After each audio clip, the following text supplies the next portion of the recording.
have to imagine a ship so powerful it could bring an entire nation to its knees. For me, the Bismarck was the Death Star. It was a kind of mechanized warfare that hopefully will never exist again. When Robert Ballard descended into the depths of the North Atlantic in search of the German battleship Bismarck, he knew he was approaching one of the most legendary wrecks in maritime history. The discovery itself had already been a monumental feat, but years later, Ballard's recent admission about what he truly found at the wreck has reignited fascination and debate across the world of naval archaeology. Bismarck is a quantum leap for the Germans, and no question. Bismarck is as capable as anything that the British have got. The revelation was not about gold or secret weapons, but about the nature of the ship's destruction and the eerie preservation of its power beneath the waves. His words peeled back another layer of mystery surrounding the pride of Hitler's navy, a ship whose destruction in 1941 had marked both the height and humiliation of German sea power. Before we start, hit the like and subscribe buttons for more updates. Bismarck is a very impressive warship. She's by no means the best battleship of her generation, but she is extremely dangerous. The Bismarck was a floating fortress, an engineering marvel of its time. When it slipped beneath the waves after a fierce engagement with the British Royal Navy, the world thought it was gone forever, swallowed by the sea that had so often defined Europe's wars. Ballard's discovery decades later changed that, providing the first visual proof of what truly became of the battleship. For years, researchers speculated on whether it had been sunk by the British fleet or scuttled by its own crew. When Ballard's expedition located the wreck in 1989, resting almost 15,000 feet below the surface, it seemed that question might finally be answered. But what he revealed years later was far more complex, something that blurred the lines between triumph and tragedy, destruction and dignity. Ballard's remotely operated vehicles had captured haunting images of the Bismarck resting upright on the ocean floor, its bow and stern twisted but its hull largely intact. That in itself was shocking. Many expected to find a shattered ruin, the result of relentless shelling by British warships. Instead, the Bismarck stood like a colossal tomb, its turrets still facing the same direction they had during its final stand. Ballard noted the remarkable condition of the hull, evidence that the ship hadn't been torn apart by external explosions as widely believed. The blast damage from British torpedoes and shells was visible, yes, but much of it was superficial. The main structure was solid, suggesting that the crew had deliberately scuttled the vessel to prevent it from being captured. A final act of defiance, even in defeat. Yet Ballard's latest admission went beyond the mechanics of the sinking. He confessed that there were things at the wreck site that he chose not to publicize at the time. The discovery had been framed as a purely technical and historical mission, but what lay on the seabed told a more human, haunting story. Deep within the wreck, there were signs of the crew's last desperate efforts to survive. Closed watertight doors, tools still in place, and even remnants that spoke of lives cut short in the chaos. Ballard revealed that he had chosen to keep certain footage private out of respect. The Bismarck was not just a wreck, it was a war grave, home to over 2,000 sailors who went down with their ship. What he found was not a relic of steel and armor, but a silent city of the dead. The implications of Ballard's revelation were immense. It reframed the entire narrative of the Bismarck's end. Instead of a victorious sinking by the Royal Navy, it became a story of a crew's final assertion of control, of self-destruction rather than surrender. Ballard's findings hinted that while British torpedoes crippled the battleship, it was the Germans themselves who ensured it would never fall into enemy hands. This discovery gave the wreck a new dignity, a sense that the ship and her crew had chosen their own fate. That perspective challenged decades of wartime propaganda and historical certainty, giving the Bismarck's final moments a tragic nobility that resonated far beyond naval history. For Ballard, who had already cemented his reputation with the discovery of the Titanic years earlier, the Bismarck expedition was meant to blend technology, exploration, and history. But he admitted later that it carried an unexpected emotional weight. As his submersibles drifted over the massive wreck, it wasn't the technology that captured his imagination. It was the human element. He described seeing the damage inflicted by battle, the scars of explosions, and the evidence of desperate men trying to save their doomed ship. The sight was overwhelming. The steel plates of the hull still gleamed faintly beneath the silt, and the massive gun turret sat motionless, as if still waiting for orders that would never come. His admission about what he found also highlighted how the deep sea preserves history in ways that no museum can replicate. The cold, oxygen-deprived environment of the ocean floor kept the Bismarck eerily intact. Ballard's team could still make out the swastika markings faintly visible on the deck, though time and pressure had softened their outlines. This preservation created a time capsule, one that offered insights into 20th century warfare, but also raised questions about the ethics of underwater exploration. Ballard's respect for the site as a grave was unwavering, and his decision to withhold certain images underscored his belief that not everything discovered beneath the ocean should be shared with the world. The technical achievement of the Bismarck mission was itself extraordinary. Ballard's use of advanced sonar mapping and remotely operated vehicles set a new standard for deep-sea archaeology. The wreck lay in one of the deepest parts of the Atlantic, an area shrouded in darkness and crushing pressure. Reaching it required both engineering innovation and courage. Ballard's crew mapped the seafloor meticulously before the faint outline of the battleship appeared on their sonar screens, a moment that marked the culmination of decades of speculation. When the first video feed from the ROV illuminated the Bismarck's hull, it was as if time itself had paused, the sight of that massive war machine resting silently after decades of myth and rumor felt almost sacred. What Ballard later acknowledged, however, was that his initial reports had been deliberately cautious. The geopolitical climate of the late 20th century still carried tensions about how the Bismarck's legacy should be remembered. In Germany, the ship had been both a symbol of technological achievement and a painful reminder of Nazi militarism. In Britain, it represented the determination of a nation that refused to bow to tyranny. By revealing too much of what he saw, especially the evidence suggesting the crew's deliberate scuttling, Ballard risked reigniting old debates about victory and defeat. His silence, at least at first, was an act of diplomacy as much as respect. Years later, when he finally admitted the full scope of his findings, the story took on new life. His confession transformed the discovery from a technical success into a profound commentary on the nature of warfare and remembrance.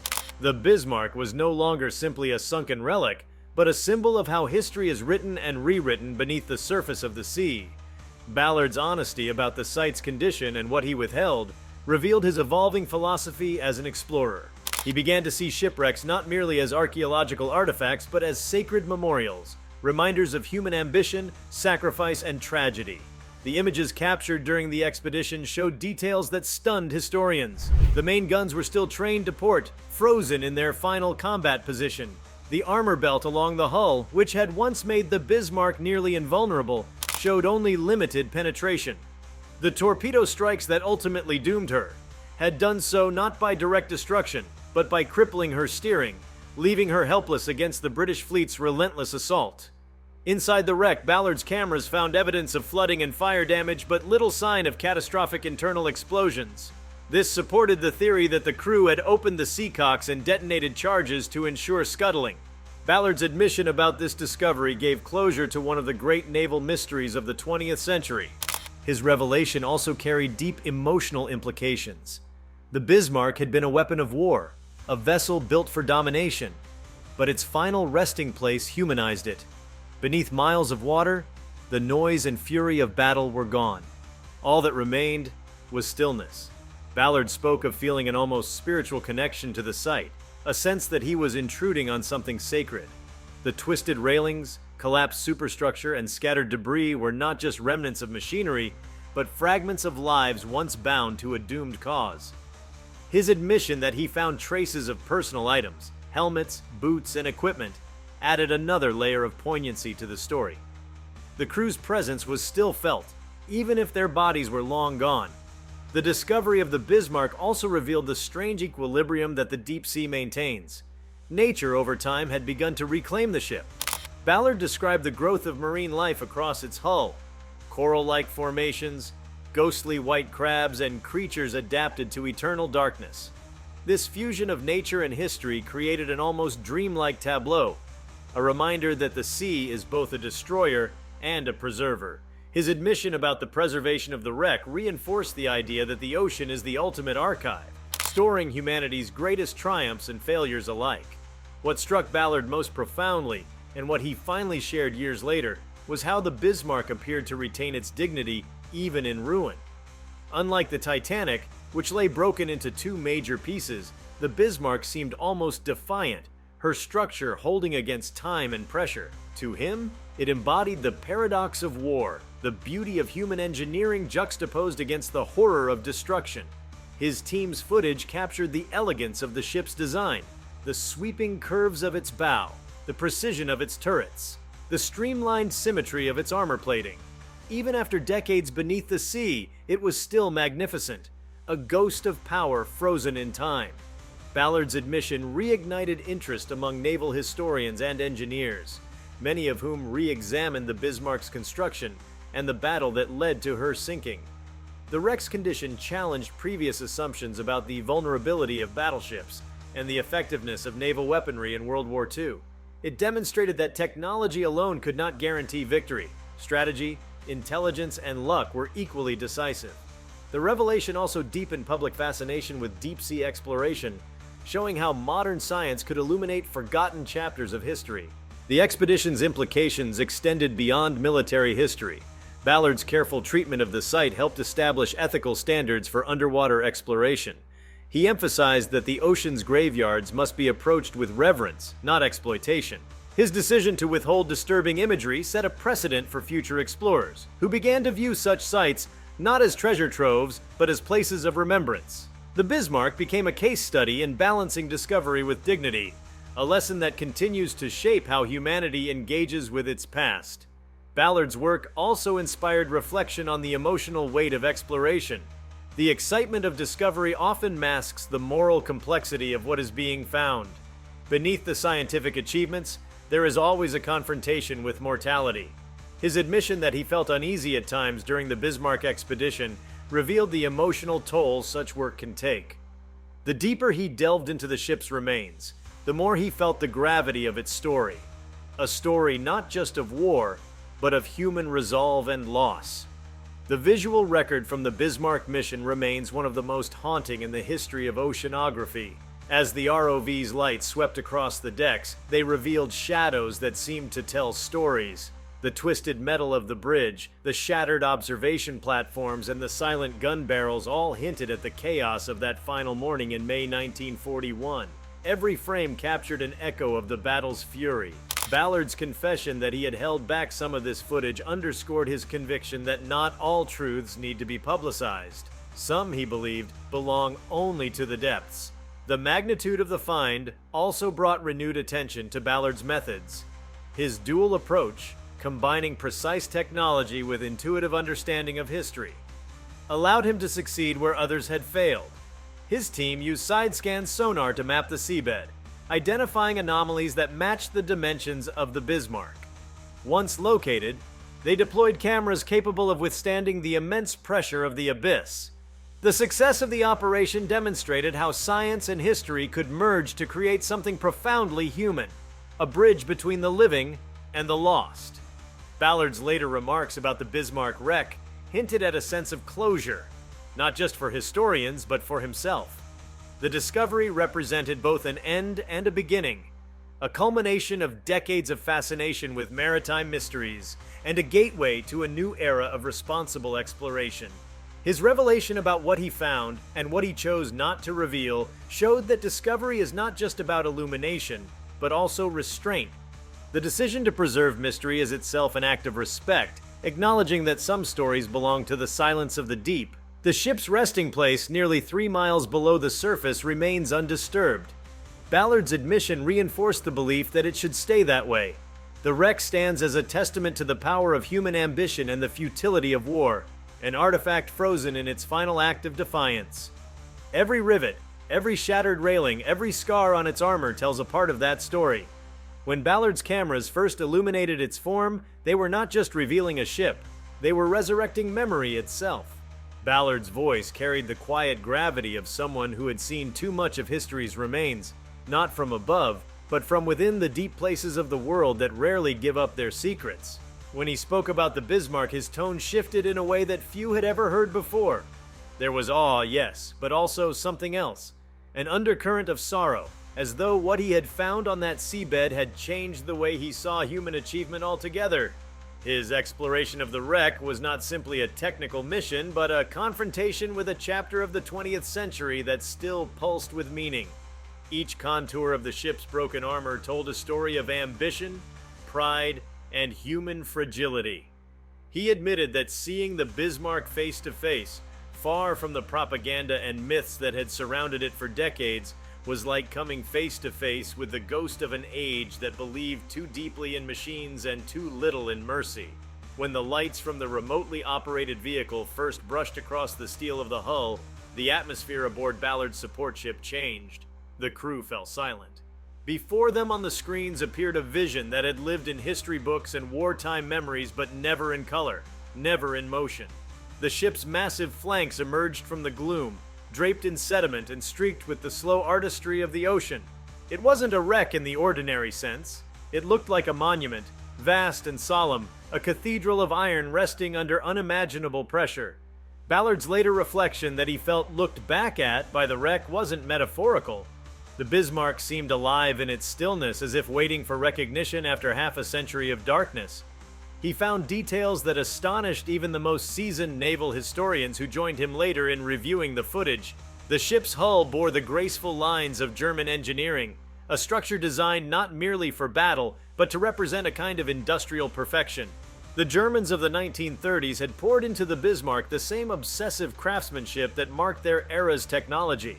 Even in decay, the precision of its construction could be seen in the alignment of bolts, the symmetry of its plating, and the sleek contours that still seemed to cut through water that hadn't touched sunlight in generations. For Ballard, what made the experience different from his earlier work on the Titanic was the immediacy of war. The Titanic was a civilian tragedy, a failure of hubris and human error. The Bismarck, by contrast, was an instrument of deliberate destruction, a machine built for conquest that had become the site of its creator's final act of defiance. Standing before that paradox in the dim glow of the ROV cameras forced Ballard to grapple with the question of what drives civilizations to craft such things. The Bismarck wasn't just a weapon. It was an embodiment of an age that believed domination could be engineered. Inside the wreck, Ballard's cameras captured scenes that few outside his team would ever see. The corridors were narrow and eerily intact, doors sealed, instruments still mounted to rusted control panels. There were signs that some compartments had flooded slowly, others violently. In certain rooms, equipment had been thrown violently across the space, hinting at the ship's death throes as it twisted under the ocean's assault.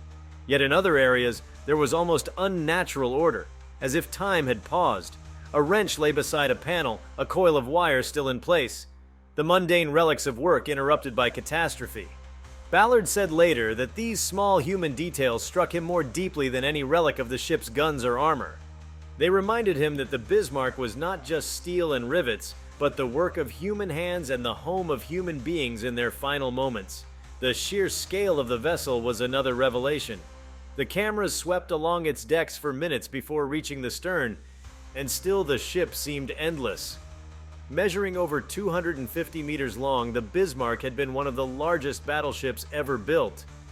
On the ocean floor, its presence was overwhelming.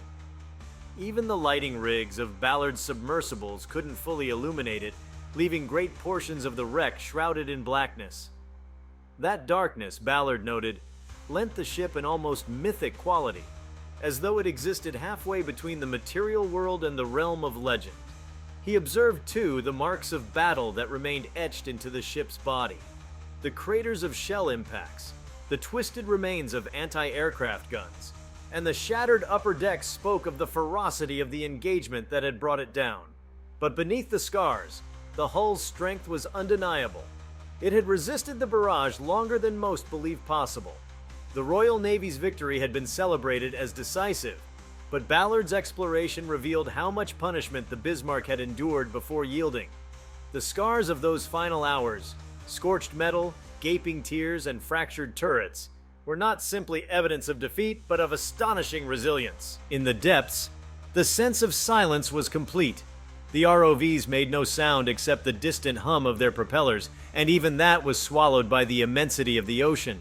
The cameras panned over the ship's name, still faintly visible, the letters spelled out in ghostly relief. It was an encounter with memory itself, a meeting between the living and the dead across the abyss of time. Ballard later reflected that the deep ocean holds history in a purer form than any archive or monument ever could. It preserves not only the physical remains, but also the mood of an era. The Bismarck, resting beneath the Atlantic, held within it the echoes of a century's dreams and nightmares. As Ballard continued his study, he became aware of the subtle ways the wreck told its story. The deformation of the propellers, the bent rudders, and the scattered debris around the site all pointed toward a final, desperate act by the crew to scuttle their ship. The damage pattern made sense only if viewed from within the logic of desperation. Men ensuring that their creation would die on their terms. That act transformed the Bismarck from a symbol of Nazi ambition into something more tragic and complex. A vessel whose end was an assertion of human choice amid inevitable defeat. What Ballard found fascinating and unsettling was how the wreck preserved the tension between order and chaos. The German naval tradition was rooted in discipline, precision, and control. Even in its final moments, that ethos was visible. The engineering compartments appeared to have been deliberately prepared for flooding. Ballard could trace the sequence of actions taken to open seacocks and valves, a grim choreography carried out as the battle above raged. He said that understanding this process brought him closer to the men who had lived and died there than any document or interview ever could.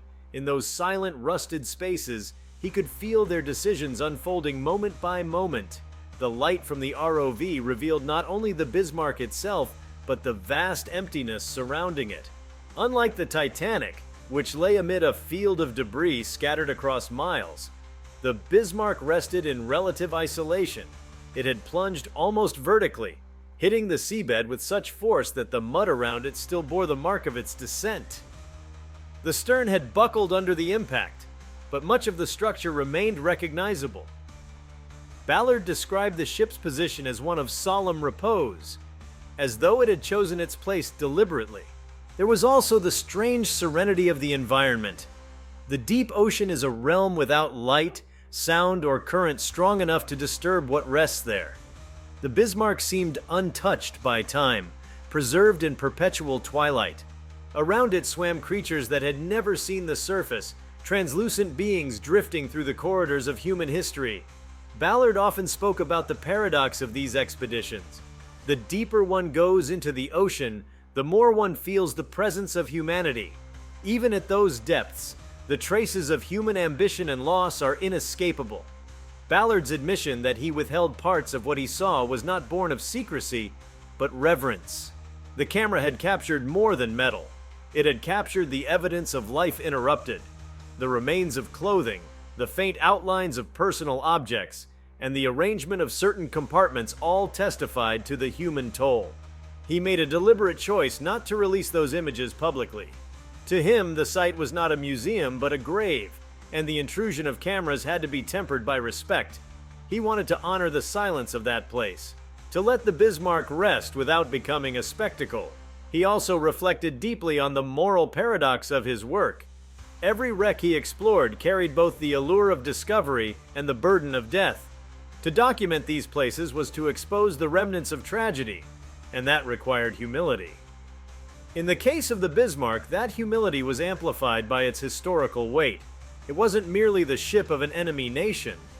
It was a vessel that had defined the limits of naval warfare. It represented the peak of industrial might and the futility of that might in the face of fate. Ballard understood that exploring it meant engaging not only with the wreck itself, but with the ideology and suffering bound to it. The technical side of the mission fascinated him no less. Reaching the wreck demanded the perfect coordination of technology and human instinct. The deep-sea vehicles had to navigate pressure zones where a single malfunction could mean destruction. The lighting had to be calibrated to penetrate total darkness without overwhelming the delicate sensors. The ROV pilots operated their controls with the precision of surgeons, guiding their machines through the narrow passages of the ship. Each maneuver risked entanglement or damage, and each frame of footage had to be captured with care. It was exploration at the edge of possibility, the meeting point of science and art. What struck Ballard most during those tense hours of exploration was how the wreck's grandeur eclipsed its ruin. The Bismarck had been built as a statement of dominance, but in its destruction it had become something universal, a symbol of how human endeavor, no matter how immense, is ultimately humbled by the forces it unleashes. The sea, indifferent and vast, had transformed it into an artifact of beauty and sorrow. He often said that the ocean does not judge, it only remembers. The discovery also changed how people thought about the war itself. For decades, the Bismarck had been a legend, its story shaped by propaganda and myth. Ballard's work stripped away the distortions. The wreck was a witness that could not lie. Its condition told the truth of what had happened, the precise angles of impact, the locations of hits, the pattern of flooding. These details corrected long-standing misconceptions and revealed the reality of naval combat in ways no report could. The ocean had preserved not a story but evidence, and Ballard's cameras became the eyes of history itself. He described how, as the ROV circled the massive turrets, the sight of the guns frozen in their final position filled him with a sense of melancholy. Those weapons, once capable of tearing apart ships miles away, now pointed uselessly into the abyss. The transformation from instrument of war to silent monument was almost poetic. It was as if the ship had outlived the purpose for which it was built, existing now only as a memory of its own destruction. Ballard's confession about what he found also deepened the philosophical dimension of exploration. He began to view the deep sea not as a place of conquest, but as a realm of reflection. Every shipwreck, he realized, was a mirror held up to human history. The Bismarck, with its perfect balance of power and fragility, embodied the contradictions of the modern age, the belief that technology could master destiny, and the inevitable reminder that destiny resists mastery. In the years following the discovery, Ballard often returned in his thoughts to the moment when he first saw the ship's bow emerge from the dark. That image, he said, was burned into his mind more deeply than anything he had seen before. It wasn't simply the size or the history of the ship, but the feeling that he was witnessing something that transcended time. The Bismarck was not dead, it was sleeping, cradled by the ocean that had both destroyed and preserved it. He noticed how the silt had begun to cover certain parts of the deck, forming delicate patterns that looked almost like writing. Nature was slowly reclaiming the ship, transforming it into part of the landscape. To Ballard, that was the ocean's way of forgiveness, a slow, silent erasure of violence. The idea that the sea could heal what humanity had scarred resonated deeply with him. It was the ultimate equalizer, taking kings and sailors alike into its depths and rendering them equal in silence. The deeper his understanding grew, the more he came to see the Bismarck not as a relic of war, but as a story of transformation. Its journey from symbol of power to symbol of humility mirrored the trajectory of human civilization itself. Every nation that builds its identity on might eventually meet the quiet truth of impermanence. The Bismarck's grandeur had dissolved into rust and stillness, yet in that transformation, it had achieved a strange kind of immortality. Ballard's decision to keep parts of the footage private reflected an evolving respect for the dead that guided his later career. He came to believe that certain discoveries should remain partially veiled, that mystery itself is a form of preservation. The Bismarck was a place of suffering, and to expose every corner of it to public curiosity would have violated its dignity. He understood that science must sometimes yield to reverence, that the pursuit of knowledge should never overshadow empathy. In the years after his admission, scholars and enthusiasts revisited the story of the Bismarck with new eyes. The wreck had become more than an artifact. It was a living conversation between past and present.